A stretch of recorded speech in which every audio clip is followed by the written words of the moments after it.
requirements of the Open Public Meetings Act, providing notice from municipal and county clerks in the Pinelands area to the Secretary of State on December 23rd, 2015, to the Commission's officially designated newspapers on December 23rd, 2015, and posting a copy on the bulletin board of the Commission's office. Roll call. Good evening. Commissioner Ashman. Commissioner Avery. Here. Commissioner Barr. Here. Commissioner Brown. Commissioner Sheehan. Here. Commissioner DeBello. Here. Commissioner Galetta. Here. Commissioner Cameron. Here. Commissioner Lloyd. Commissioner Lobauer. Here. Commissioner McGlinchey. Here. Commissioner Prickett. Here. Commissioner Quinn. Commissioner Rowan Green. Chairman Rowe. Here. Rise for release. Pledge allegiance to the flag of the United States of America and to the republic for which it stands, one nation, under God, indivisible, with liberty and justice for all.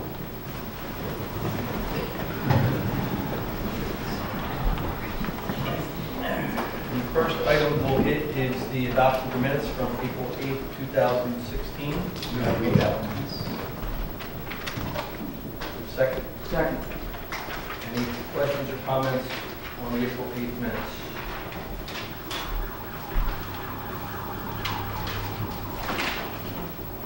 Hearing none. All in favor? Aye. Any opposed? Abstentions? All right.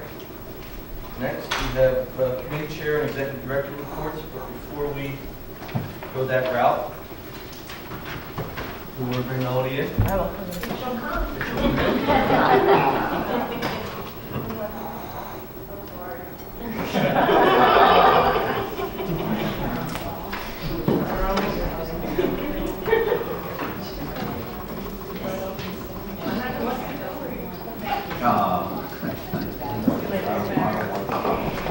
There we go. All right, I have some prepared remarks and then I have some remarks of my own.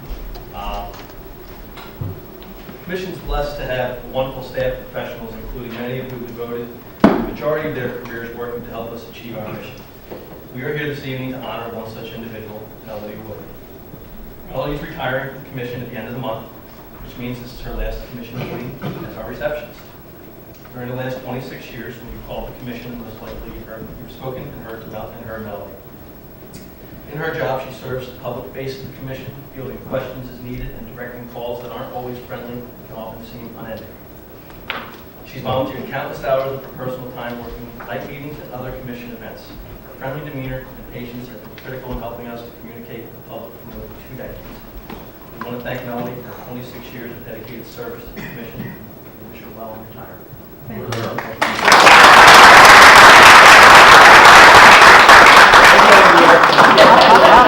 Comments, and I'll start, which is, we're going to be very sad to see you go. Thank you. I'm sad to go too, but it's time. Your smile and warm voice every time we come in, and just, I know in my personal life, you remember every little detail that we talk about, and every time I come in, you're always asking how my little ones are doing, or how work's going, or how other items in my life are going. I really appreciate that. I'm going to miss that. Thank you very much. Thank you. Thank you. It's an honor to know you as a friend, Mel. Go with you. Thank you, Ed. I'm going to miss you. And Melanie, I haven't been here long, but the time that I have, I really come to enjoy speaking with you, and Chairman is so right. You remember every detail. You always ask me about my job. You always make me feel so welcome whenever I come here, so thank you, and I'm going to really miss you. And I won't say much more because I'll cry. Melanie, I'm going to repeat myself. I want to tell the public, 9 years ago when I came with Norman Thomasell, you were the first person I met, and she really, really welcomed me and welcomed me for the next 9 years, and made coming to the Commission really worthwhile, and I enjoyed it. And I would talk to Melanie from time to time when I call and ask for one of the staff, and I'm going to really, really miss her. She took care of the lunches when we were doing lunches before, and it was, we had like a little inside joke. Even after we did it, I told her I wanted crab imperial every day. I seriously think that she was the face of the Commission. When you come here, she was a friend. a friendly face, and she really made you feel welcome coming to New Lisbon. And I'll never forget you. Thanks, Paul. Good, Chairman, I'd like to add to that. Paul, you left out the hug part. And that's the part that means a lot. So being Mel, you're really the personality of the commission. You brought personal touch to each of us. You made us feel as though individually you care. I do, you know, that's it, you know, when you care about somebody, you want to give, and Well, it I certainly just came love to through. give. It certainly came through. I heard it and felt it, and all I can do is thank you for it and wish you very well. Hope you had a lot of happy times by the lake. Thank you. And enjoy yourself and sometimes think of us. We'll think of you. I know much like Jane, I haven't been here all that long, but it'll be the first time I came here, the first face I saw was Melanie's face. And she's always so warm and so wonderful and knows every detail. And she's also the voice that I mentioned, always the first voice you hear when you call here. And it's just so pleasant and to speak with you, and I will truly miss you. So good luck. Thank you, Bob. Melody, I think I'm the senior commissioner here tonight. Candy's not here. So I was here before you came, and I was so proud that you took the job anyway. Even though I was we've been through some times here, so you and I together. You've always been very helpful to me on my first go around, and equally as helpful on my second. So we share summer places. We've talked about those for many years now. Go up and enjoy it. Don't just work. Go up and enjoy it. Thank And maybe one of these days I'll stop and have a cocktail. So good luck to We can you. meet halfway or something, you know. Either or. Being brand spanking new to the commission, thank you for your hospitality you showed me, and I wish you the best in your retirement. Enjoy it. Thank you, Joe. Thanks, Yeah. Melanie.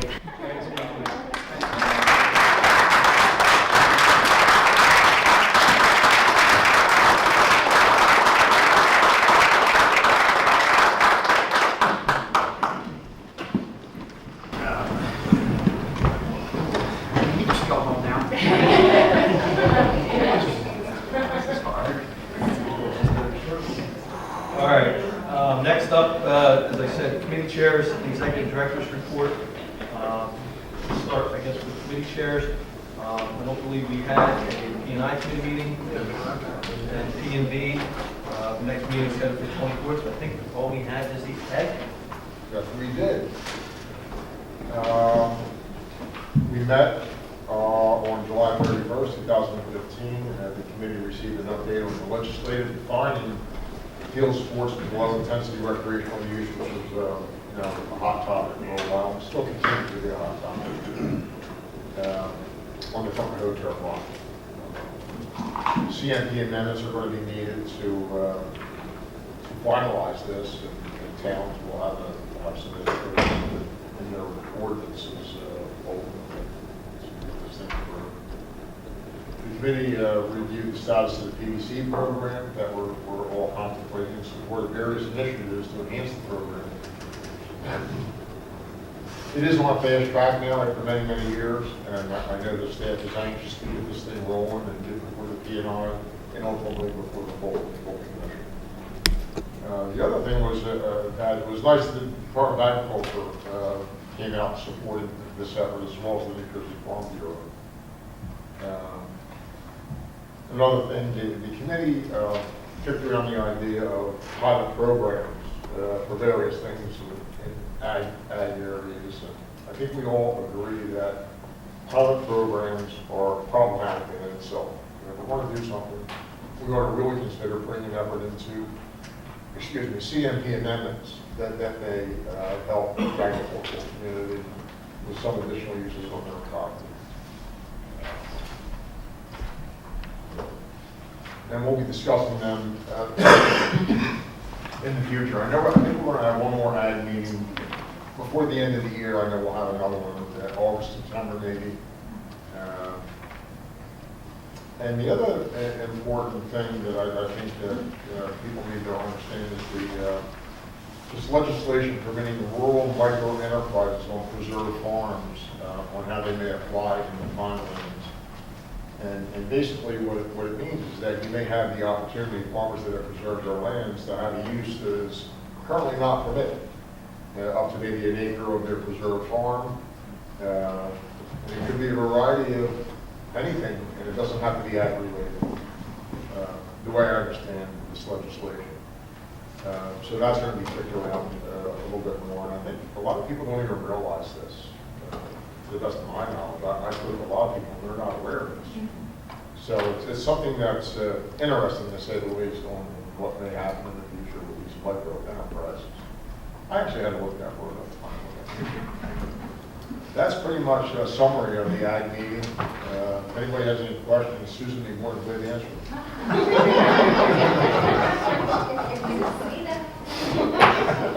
It says it right here. Any questions, Fred? I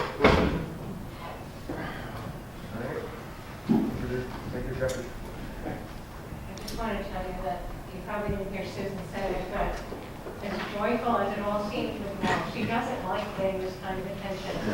We're going to pay the price tomorrow. She doesn't show up for work. Right, she'll show up. Oh, yes, Christine's going to show up. It was very lovely. Like, oh, she's ready. We're going to hear about it tomorrow. I want to introduce Chris Howard in back. He is our new rep from the Governor's Authorities Unit. Amy Herbold is no longer in West Pinelands under her belt. So that's Chris Howard, and he will be on the front. Welcome. Thank you. And it was funny because he was sitting up in the front. He said, Amy used to say, corner of the bag behind the things. I have a lot. Okay. I wanted to bring you up to date on Wharton and where we are with the work we've been doing regarding identifying areas, roads, all kinds of things.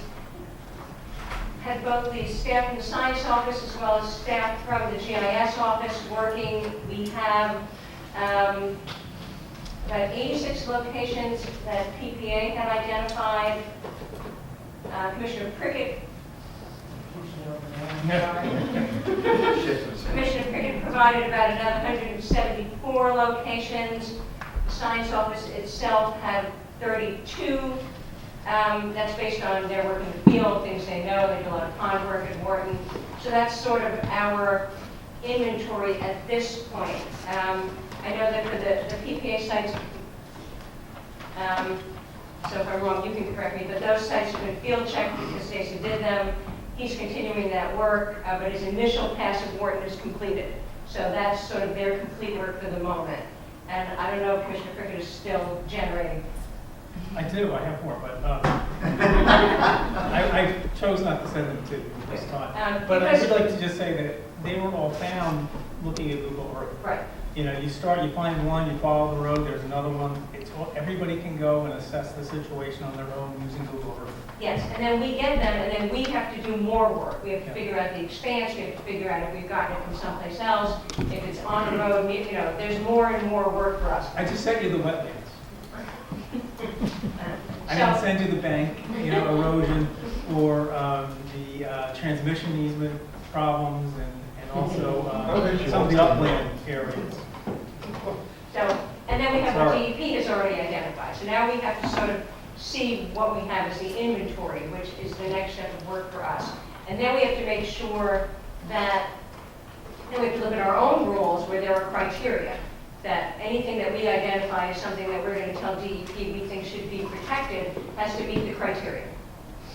I didn't bring the rules for me, Stacy has them, we don't have to go over them. You know what they are, it's T&E habitat, it's scientific research, it's all of those things. And then at the very end, we cannot or should not, we have to evaluate whether or not we're impeding access to recreation. That was added, it must have been very important, looking at Alan because Candy's not here, to the commission. that there be a balance, that you always remember recreation is important and we shouldn't restrict access to recreation. So we have that balance to look at as well. So we're continuing that work. And DEP is continuing their efforts. They have posted more signs. They have road closure signs. They have sensitive area signs. They have signs at the entrance points to Wharton. They're continuing enforcement. They have an enforcement secret sweep plan with a date, which apparently I've heard anecdotally the park police announced, but I'm not sure that's true. You know, that would be classic. So I have tried to get updated violation information from them. They're not releasing that until they finish the sweep. They're sort of, you know, keeping on the down low. So they continue to do their work. We're gonna hopefully by the next meeting, behind me somewhere, we will have something to show you in terms of all this information we've gotten. I feel pretty confident since we have our stuff, PPA stuff, DEP stuff, whatever, you know, other people have found, that we will have a pretty good template of at least the major problems. DEP will also be moving forward on their maintenance efforts, which will solve some of the problems where there are actual roads that people have become so damaged or you know, that water's accumulating, so then people go around and make more damage. They're going to work on those. And then at some point, we're all going to sort of have to identify things that are not roads, that are being used as roads. And that's that's more on-the-ground work to make those distinctions. So this is our first cut, more or less, is the areas that we know need to be protected, that we would then consult with, share with DEP. So we continue to work. I appreciate all the work you did. That was, you know, that was good. Give us some time to feel what we have. Gives you an idea of scope. Yeah, it's a huge expanse of land, and people find their way all over. It's a tough one. It is big, but so we're working hard, and by the next meeting, we will I have a question. I'm really excited by the progress and also the concerted effort between both groups, both the open space and the environmental. And they seem like they got together and they did a lot of volunteering, and it's great. The one thing I read, I think there was 31 citations issued in the period since they've been doing this. I read this in the press. And the impoundment can be up to 900. I'd still like to try to get some type of sale of that vehicle for egregious acts. And I know it's not on the books, but I would strongly recommend that either the DEP or us tries to get that into legislation. If they do a very egregious act and there has to be some kind of restoration that their vehicle be impounded and sold, which is a lot more teeth than just an impoundment. Even though an impoundment is pretty strict at $900, I think maximum cost for the towing and the release. But I think if a vehicle was actually sold, like in certain egregious violations, it would really, the word in Pennsylvania and New York and the different people that are watching these things on YouTube, hey, this is a real serious area to come into with that type of teeth. Yeah, related to this, not specific to state lands. In your press clippings, Paul's provided, there's an article on joint enforcement between the state police, the police departments of Lacey, Barnegat, and Ocean that is focused over the next few weekends till Memorial Day to try and restrict some of these ATV usage. Now this happens to be focused on private land, and it is largely a result of some very serious accidents that have occurred out in western Lacey Township. Freeholder Joe McCary saw the article. He called me and asked if there was a role the Pinelands could play to coordinate similar enforcement actions. I told him we didn't have enforcement power, but I think it's a good idea that the local police work with the state police and maybe can be expanded to some of the public areas that are receiving damage as well as private areas. And I think the more enforcement that's done, the less attitude people have that this could be the Wild West out there and you can do what you want to do. wherever you want to do it. But the private landowners are having an equally difficult time as the state is, if people destroying their property as well. So I just wanted to bring the articles in your packet, take a look at it, see how it works out. I'll report back if I find the statistics. Mr. Chairman, just like if I could, I'd like to thank the director and the staff for the hard work that they're doing on this. I realize this is very complex, trying to assemble these mapping points, especially when Commissioner Prickett works overtime to give him 174 locations. But I'd like to thank him for that effort he's putting together too. I really think this is critical, what we're doing. The damage to Wharton State Forest is real. And I think this is a great step that we're taking to get involved in this, do what we can. And I support what Commissioner Collette was just saying, that obviously there's not a lot we can do about penalties. Maybe by talking about it, we can help influence it. But I think he's right, everyone's right. This is a critical problem, and it's great that we're moving forward together doing something. Thank you, Chairman. Any other questions for the Technical Director on this one? I do have a question, and that is the injuries. I wonder if there's a way to map the injuries or get that data, make a list of things, injuries that have happened over the years. I just think that would be a good measurement. I know in Pemberton Township, a number of people have been seriously injured or killed off-road, through off-road vehicles or through getting into the off-road sites from neighborhoods, for example.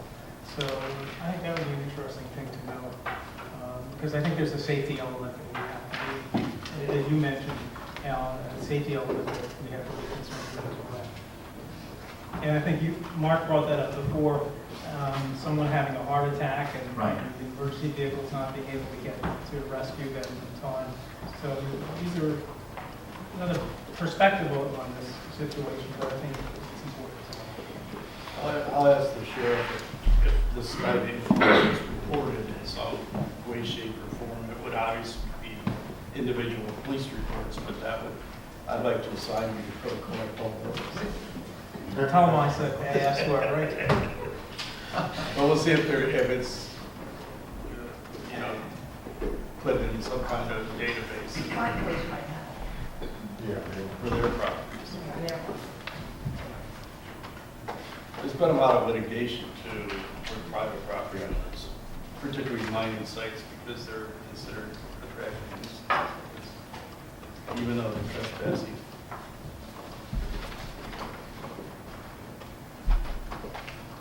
Anything else? We met, you may recall, New Jersey Future had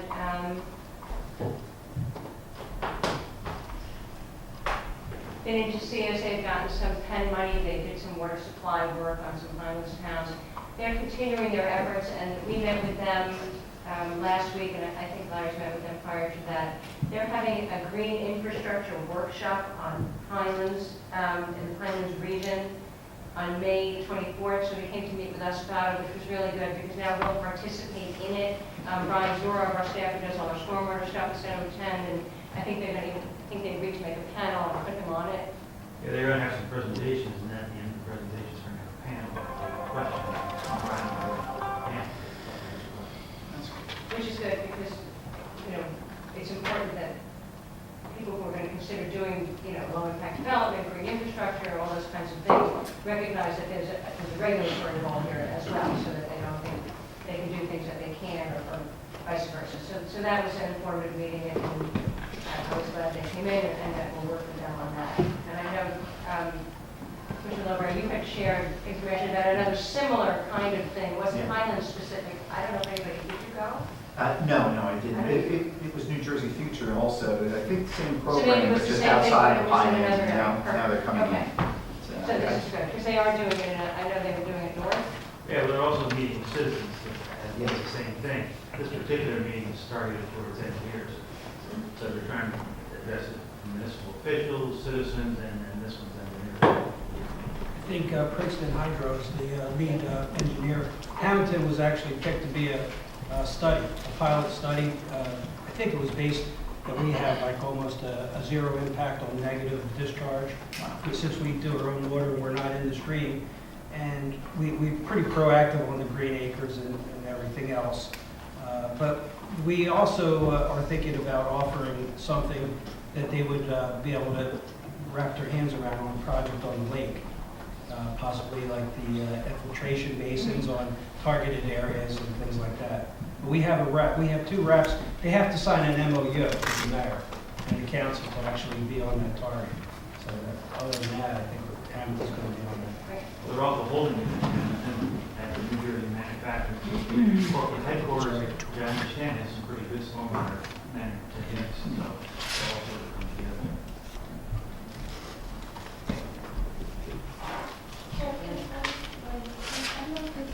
Oh, I'm sorry. 2 other meetings I wanted to mention. One is this ongoing effort by the Water Supply Advisory Committee and DEP to look at the future water use in the state. They've hired Dan Manhattan to do what they call the 2040 study. And he's going to take the existing population projections up to 2040, and he's going to figure out what per capita water use is currently and match them to those projections and try to assign essentially future water use around the state by purveyors. And so next week he's going to go over his methodology at the Water Supply Advisory Committee meeting. Right. Larry, what is that? Is that 150 gallons a day, 200? What's the average? Well, that's one of the problems. If you use an average, we can use well, depending on whether you're talking water use or septic flow. We use 265, I think, gallons per day per family for a septic flow. The actual water use would be greater than that because not all the water goes in the septic tank, so it's around 300. 300? Yeah.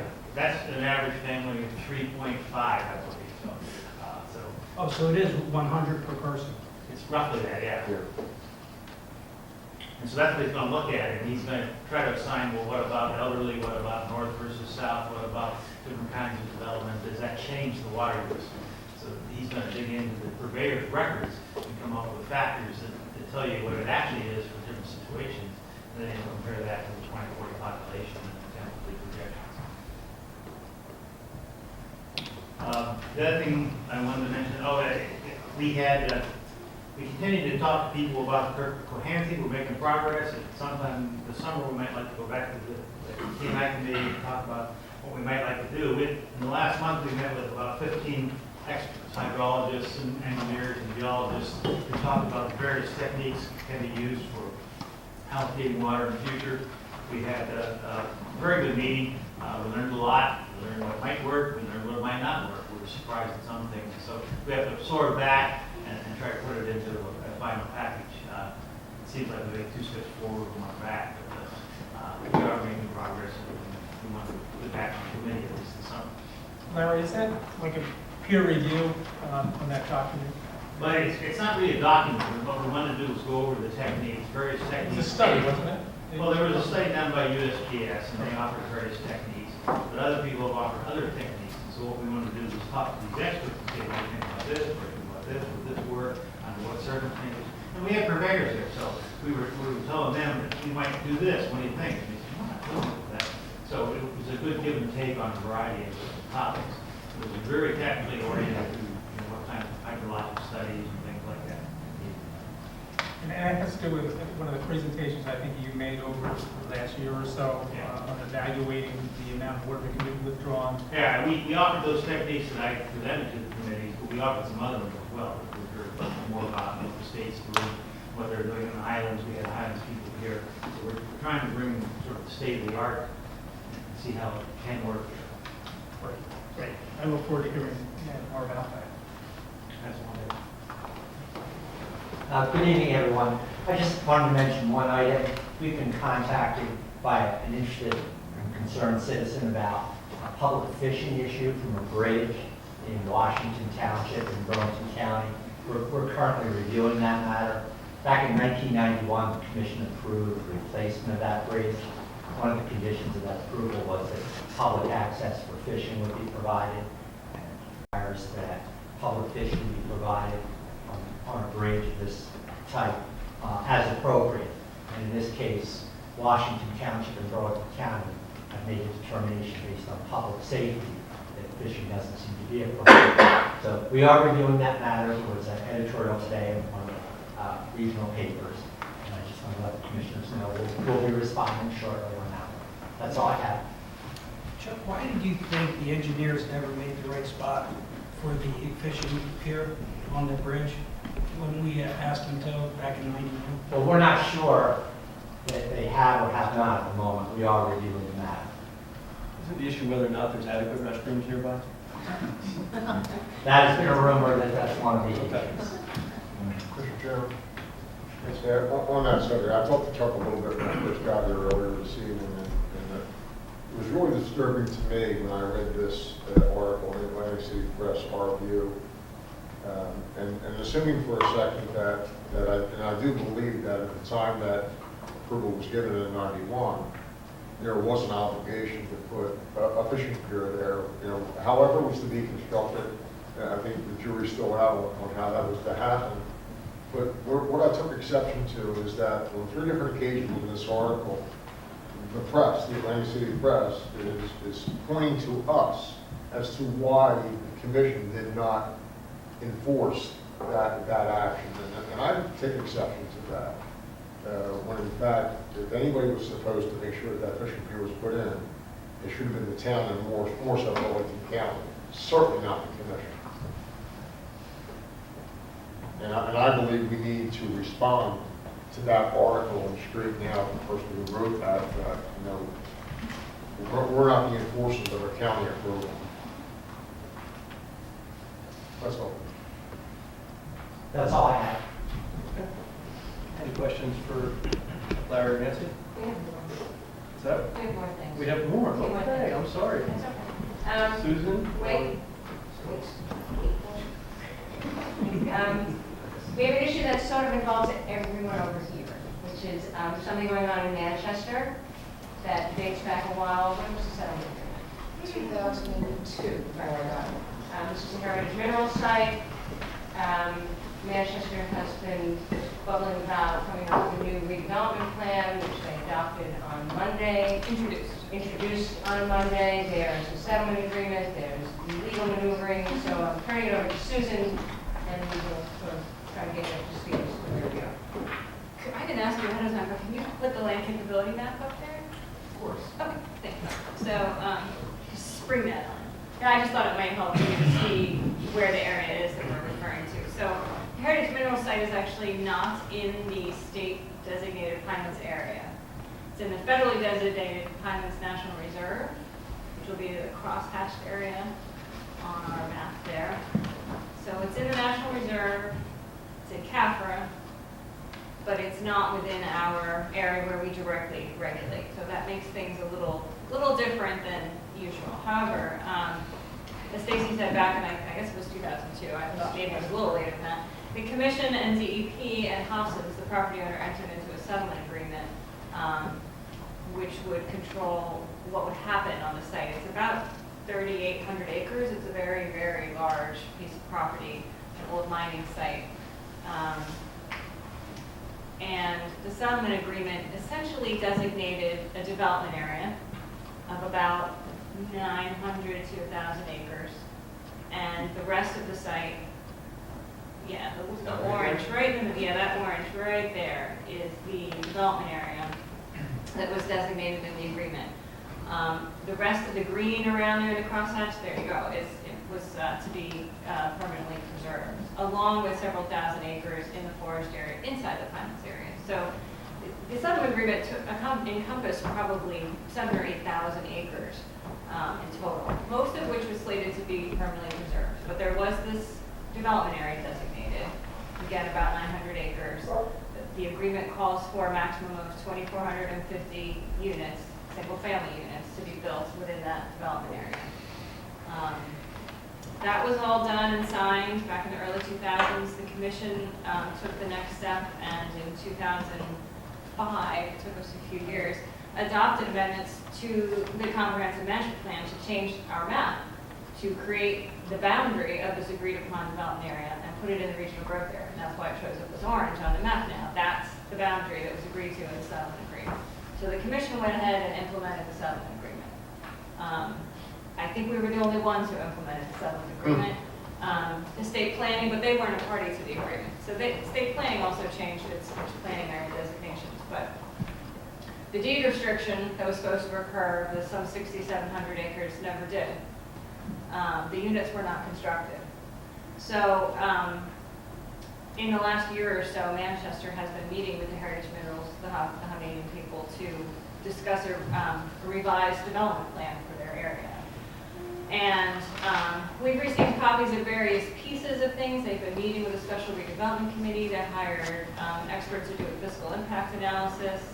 They have just released this week the actual redevelopment plan that they had a number of professionals put together. So it was introduced Monday night as an ordinance, and it's being referred to the planning board, I think, at a special meeting next week. So they're moving fairly quickly now, although this is the first time we in the public have actually seen the full plan. The new plan would designate a development area of about 2,000 acres in size, so about twice what was agreed to before. It would permit a maximum of 6,543 units, variety of townhouses, apartments, single-family units, significant amount of commercial and I think maybe industrial square footage. It would create an entirely new town center in a very large area, and would still call for preservation of the rest of the acreage on the site, mostly the wetlands areas, which couldn't be developed. So it's a significant change from what was agreed to some 10 years ago or more now. And so we just saw it, and we knew it was coming. We knew they were working on a big plan, but the township has been reluctant to talk to us about it. I guess is the best way I can describe that. We've asked them to meet with us to talk about it, and they've been very busy with this and affordable housing and some other issues, and really haven't been able to meet with us yet. They, I believe, are under the impression that the commission doesn't really have a role here. That's what they told me the last time I spoke to them. And it's not in the Pinelands area, so the commission doesn't have a role. And they are aware of the prior settlement agreement, so they do know that the commission was involved before. And I think it's going to, we're going to have to keep at it and follow what they're doing and make sure that, they do understand our concerns. And more directly with DEP as well, they're obviously involved, and the Attorney General's office as well. And so we'll be updating you frequently on this, I think, as it moves along. Right. From a litigation perspective, this came out of a case that was filed in federal court. That's where the settlement, ultimately that settles the federal case.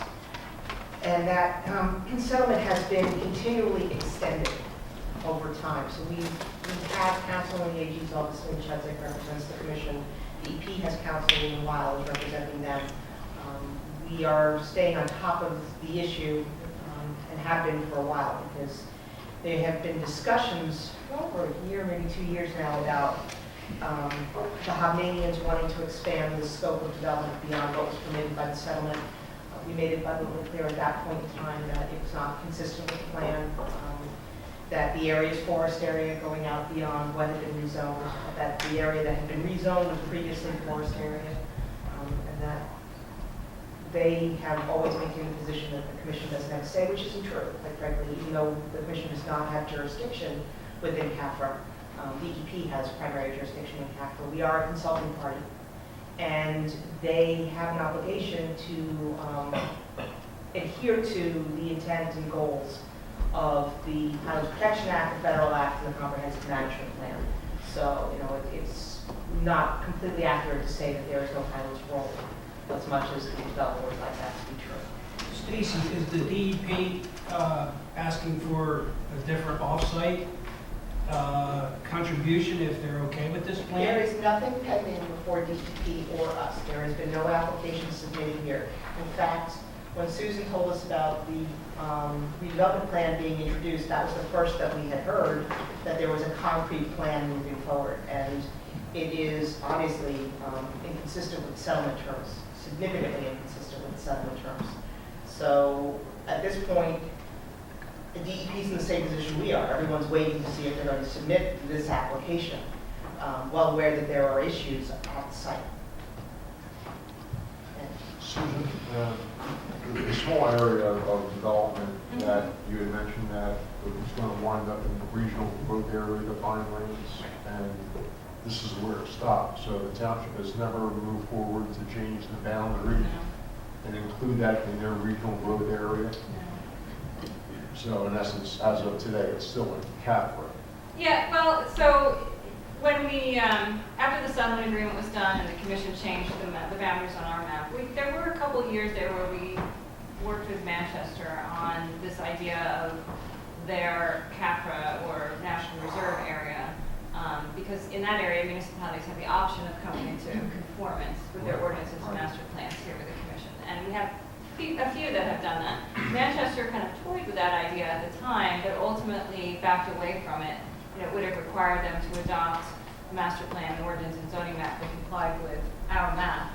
And ultimately, they decided not to. Okay. Thanks. Mr.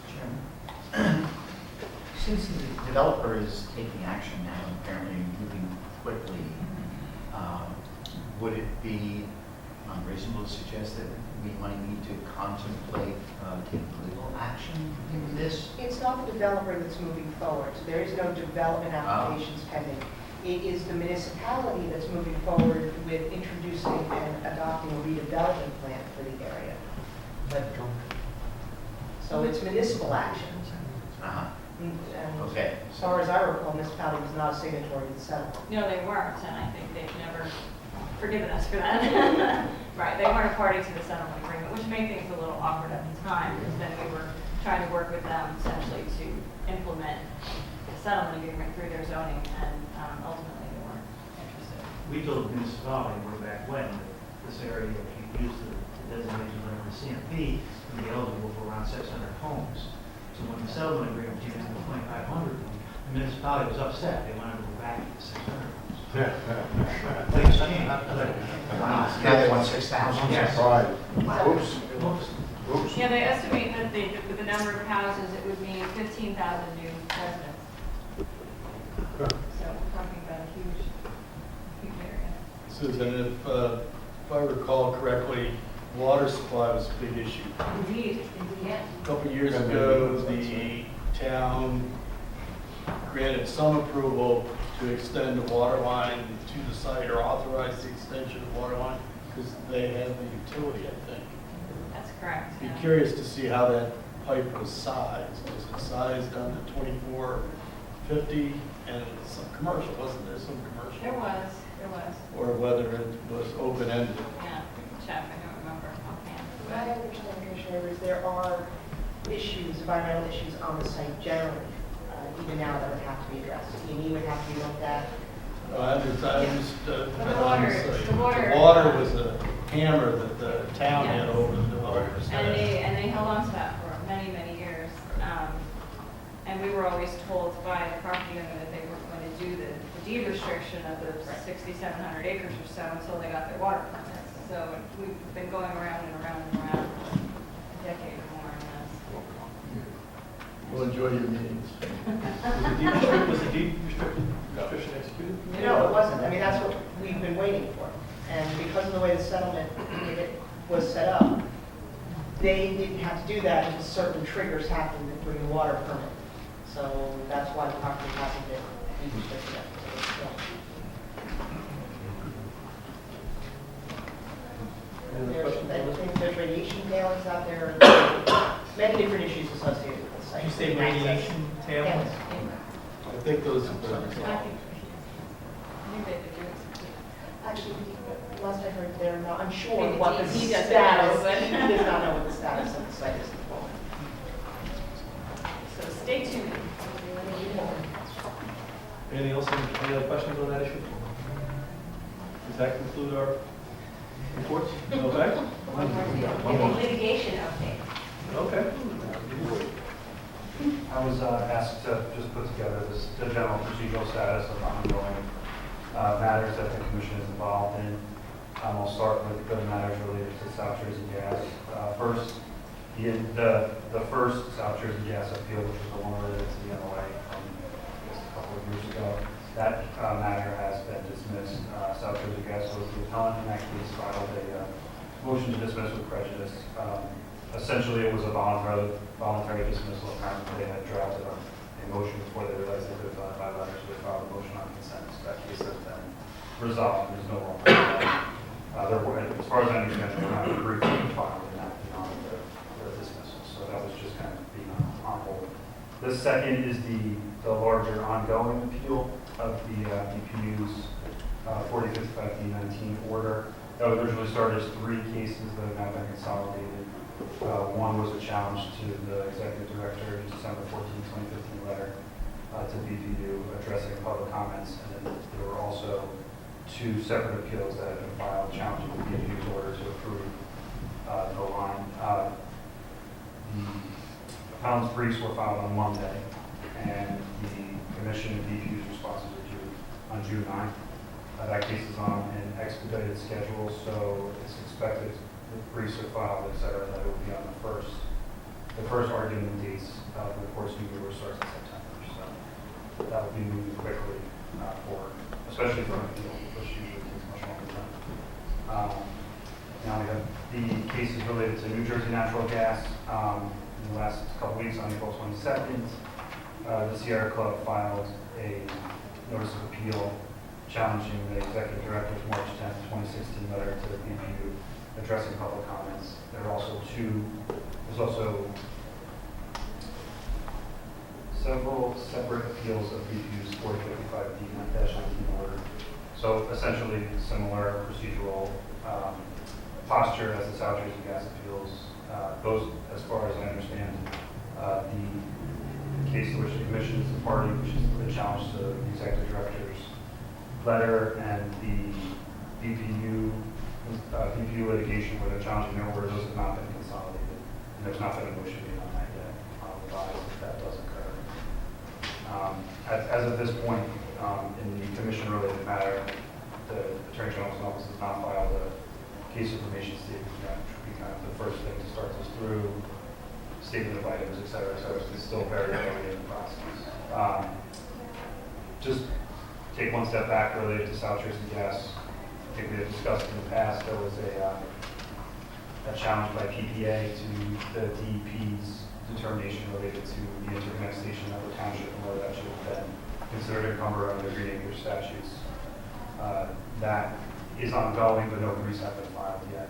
That's just a matter of interest of the commission to know the South Jersey Gas. And then we were recently, the commission was recently served with a new notice of appeal related to Tuckahoe turf farms. There is an ongoing appeal that was filed back in June or July 2015, and now there was a new approval issued. Waterford had amended their preliminary and final site plan approval. The commission issued a no further review letter. That has now been challenged. So we have 2 separate appeals relating to all of this Tuckahoe turf farm ongoing dispute.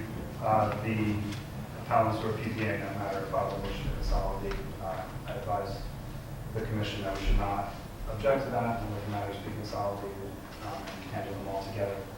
They're all the same, it's all the same facts. The appellant has not pressed on briefing schedule on that. They've been requesting extensions as we were dealing with issues related to what's actually in the record, all that stuff. So they are still on, I think, another 45 days before their briefing is due, and also do 30 days or so after that. So that, no briefs have been filed there, so we're going to have any details to share. That is, as far as I know, all of the matters of interest. Is there any questions? Thank you. Now we go with our financial disclosures. I want to thank everyone who filed their financial disclosures. As you know, the deadline is coming up Sunday. And thank you for all of your efforts. Some of you even went ahead and filed before I said anything, so I appreciate that. Reports. That is it. All right, what do we got next? Matters from the record closed. Looks like we have 2 development applications. First is the approval for public development by Ocean County and Wharton Township for a public education center. Do we have a motion? Mr. Chairman, I'll second it. Any questions or comments on this resolution? It's a historical site, isn't it? Cedar Bridge? It is believed to be the site of the final skirmish of the Revolutionary War, where some loyalists for Burlington were caught drinking beer at the Cedar, well, what's it called? The Cedar Bridge? Cedar Bridge Tavern, by some loyalists from Ocean County. And they all shot at each other, and I assume the Ocean Countyites went in and had a drink. Were they members of your family out? Hearing that, all in favor? Aye. Any opposed? Abstentions? All right. Mr. Chairman, the next resolution, I'd like to recuse myself. All right. The motion that Chairman Galetta is recusing himself on is a resolution for the town of Hamilton. Move that we adopt. Second. Any questions or comments on the dog park? All right. Hearing none, all in favor? Aye. Any opposed? Abstentions? All right. Skip right along with clues here. All right, public comment on agenda items. This is for items that were on the agenda. As usual, we always discuss. Please try to keep your comments brief for 3 minutes. Anybody, any comments for agenda items? Does that include the reports of the commission, of the Yes. staff? Why it is on the agenda? How do I know if it's on the agenda? Yeah.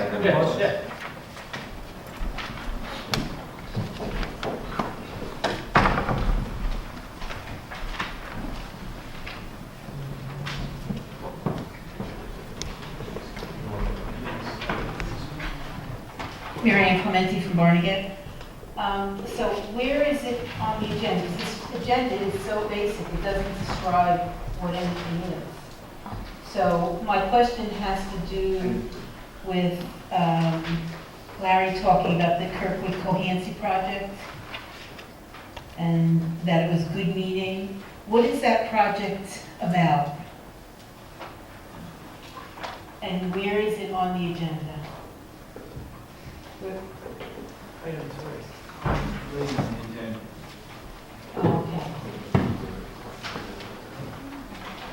So what is that Kirkwood Cohansey project? The Kirkwood Cohansey study was about a $5 million study. When did it start? Started in 2002. Involved a lot of work that USGS did. We've been talking about it as part of plan review, that once all that data got generated, we were going to try to incorporate it into policy and regulation about the use of aquifer, the Kirkwood Cohansey aquifer. Paul is showing that there's information on the project up on our website. So does that mean that, you mean of water being taken from that aquifer? Correct. The protection of that aquifer? Yes. Does it address anything about the pipelines going anywhere near that aquifer? No, it's about water supply. And the water supply being in jeopardy? It's that, it was, the description is probably there, I don't want to misstate, because the study was based on a piece of legislation that preceded my being here. There was a piece of legislation that directed the Pinelands Commission with funding from DEP to look at how much water would be needed for the Pinelands and how to best, and how to make sure that that water need was met without impacting the environment. The need is a general. That's exactly what it says. First sounds like fun.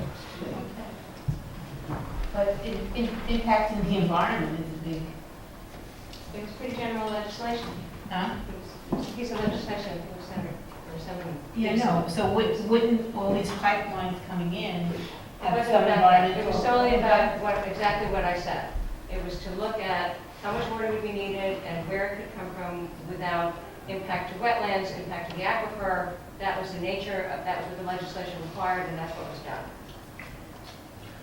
Nancy, I think there's a number of reports on that website. Yes, they're Sharon all has done a there. few They're all reports. 9 reports were generated, they're all on our Very website. informative, good Yeah. information. Thank you. Any other commenters on agenda items? Seeing none.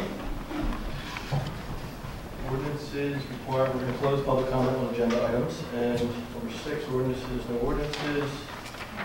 We move right along to general public comment. I have a sign-in list. I'll go through everybody in case somebody did not check off that they wanted to speak. First, Jason Howe.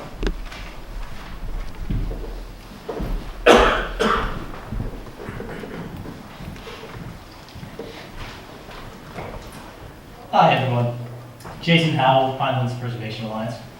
I just want to thank you again for taking the off-road vehicle issue very seriously. It's been a concern of mine for a long time. It's very heartening to see, the effort that's being put in place to really understand the issue.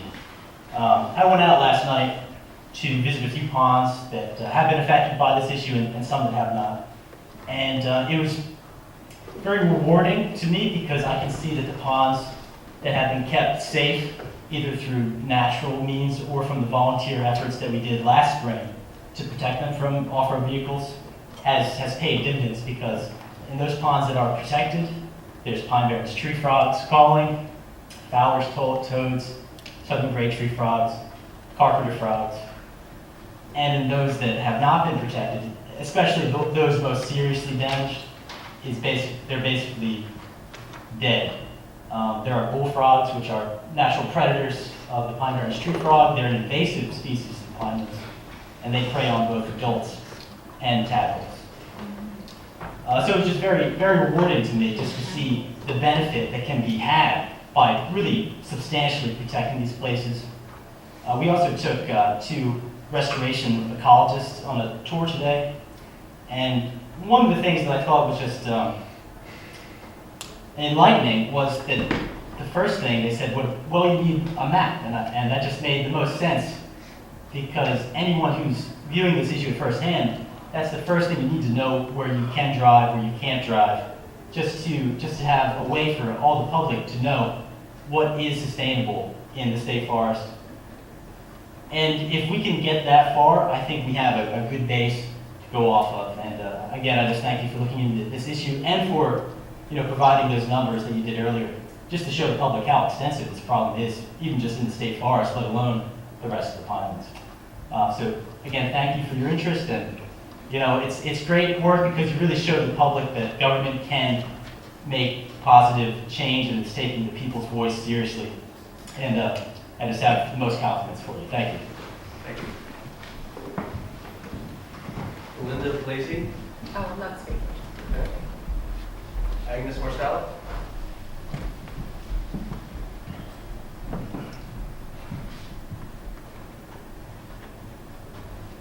Hi, Agnes Marcella from Chesterfield, and this is my first time here because you usually meet during the day, so I'm really glad you're doing this rare nighttime. I really was going to go to the RAB, but I'm here tonight.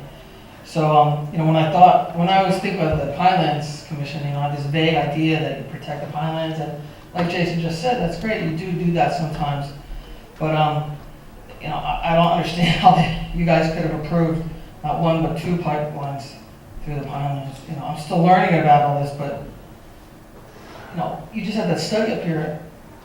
Pipelines will have a detrimental, an enormous impact on the pinelands. I mean, the trenching, the dewatering,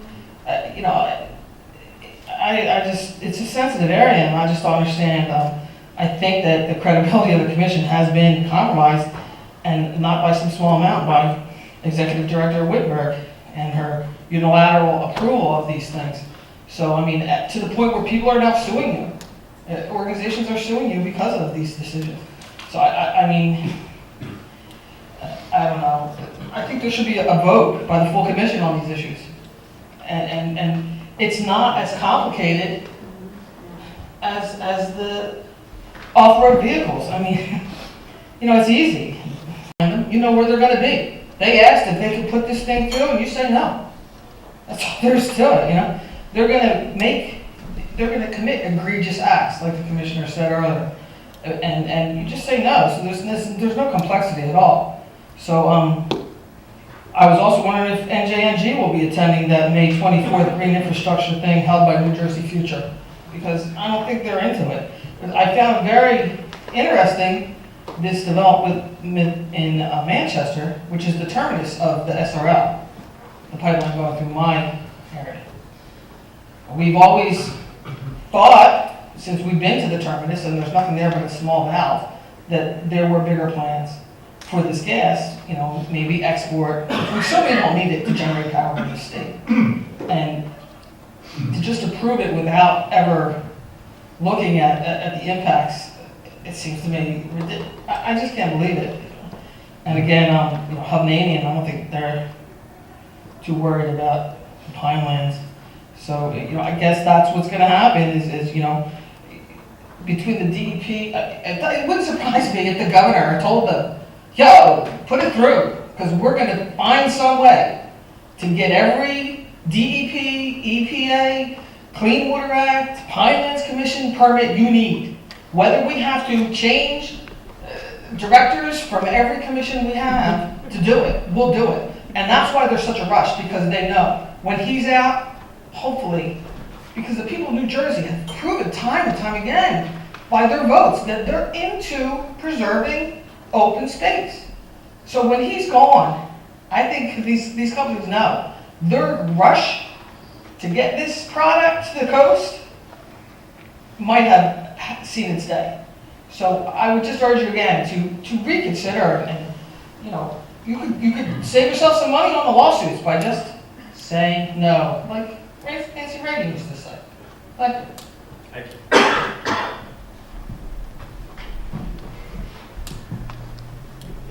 Can't read the last name here. Rita Romer? Romeo, I'm not going to Romeo, speak okay. to it. Thanks.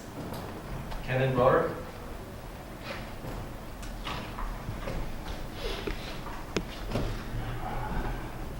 Good evening. Kevin Broderick, Chesterfield Township, member of the Clemington Gun Club based in Waterford Township, located within the Pinelands.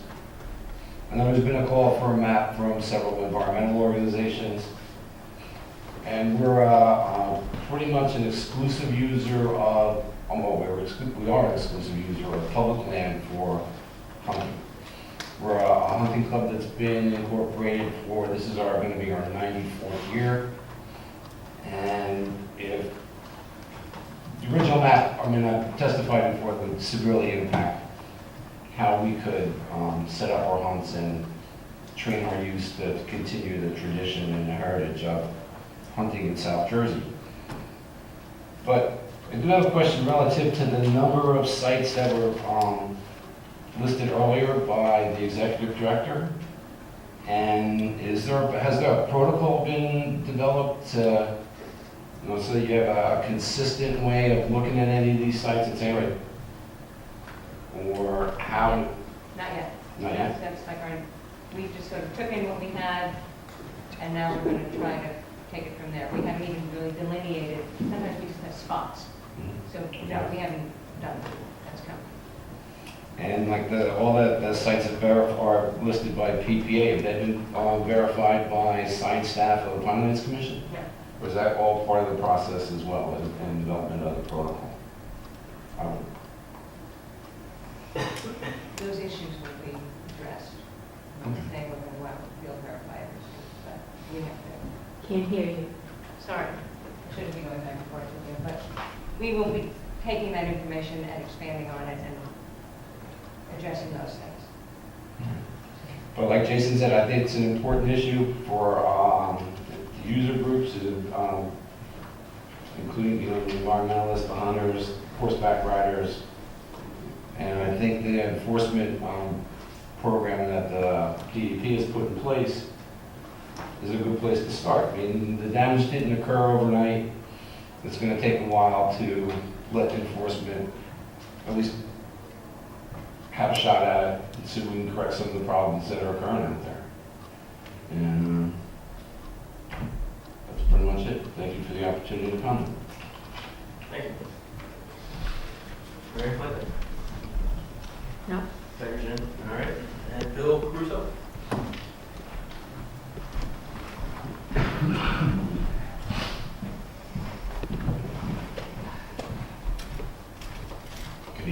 and thank you for being here for the evening. I took a rare night that I would have been at home to come here, which either says something really bad about me as a parent or my commitment to coming to see you tonight. First, just a note, the Conference of Mayors, who I officially represent, had their conference a couple weeks ago, and the issue of development of Pinelands related to COA came up, and there were a lot of Pinelands mayors that were at that meeting. And I would just urge you, and we would work with you at the conference, if there is some collaboration or effort that we can be working on with you. They have some concerns on some of this development, and or I'm sure we'd be happy to work with you, either in official capacity of the subcommittee of the conference or individually as these mayors. The real reason I came tonight is to really come to say thanks and an update. I was here for my first time a couple weeks ago to talk about the issues of the map and the proposed map and the Pinelands and some of the concerns I had. My background, I'm an attorney now, but I've been in government for most of my life. And I really had never seen anything like what had happened about a year ago, where this surreptitious plan was sort of developed overnight and implemented without a lot of input. And without question, it seemed that there were good intentions, but not a lot of input. The DEP did something I don't think I've ever seen in my lifetime. They walked back their plan. They admitted that they were wrong in putting it in the place that they did, and then they expanded their reach. They worked with a broad group of stakeholders from all different walks of life, generally with a commitment to protecting the Pinelands. So I will admit to you that there were some folks that just wanted to have access the way they did. And I think there's a recognition that the world has changed, and whatever it was may not be able to be there anymore in the way that folks had originally dealt with it. There's more people with more interests, and there had to be some things taken into account. What happened was something I think that we talked about here as a proposal, and it's now been put in place. A real plan developed with stakeholders with true buy-in, a volunteer effort that has come out of it that's already been taking shape, hanging of signs and some help in enforcement activities, stepped up enforcement, and something that's an intangible that I don't think anyone at this table or anyone in respectfully this audience can do. Ownership from the motor vehicle community that have been some of the problems out there, candidly, through education and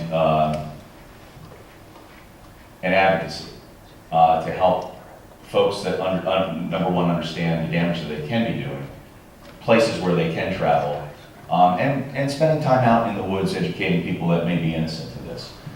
This plan's been developed for a couple weeks now. It's been in place. We've seen through social media traffic some concerns from folks that I think are worried about law enforcement stopping them in the woods, signs that they're confused about, and that sign wasn't there before and I used to drive in, and that's okay. People will get that message. They may not be happy about the fact that there's a sign there now and they used to be able to drive in the woods before without any signage, but they're learning, they're understanding that this is the new world order. I think that this is exactly what I had talked about last time when I came here as a proposal, and I'm really, really pleased to see all the groups that came together, including some folks that were proponents of the map, that came to the table, and not everyone got what they wanted. Everyone got something, not everyone's happy. That's great government. And I think it's working. I think it's too soon to tell. I don't know that this is a success. I'm not here to tell you that it is. I think it's too soon to tell. But I think that before this body takes action or looks to do something different to superimpose some other act on top of it, give this thing a chance and see where it goes. You folks have a lot in front of you, I know that, and I think you guys do amazing work in a short amount of time and staff that you have to deal with. This thing looks like it has some ability right now, and I think the reason why is it's not coming from government down, it's coming from the grassroots groups up, and it's bringing a broad cross-section of people that don't necessarily all work together. Perhaps a year ago we're streaming at each other via social media, and they're working side by side, as you can see in the news media accounts.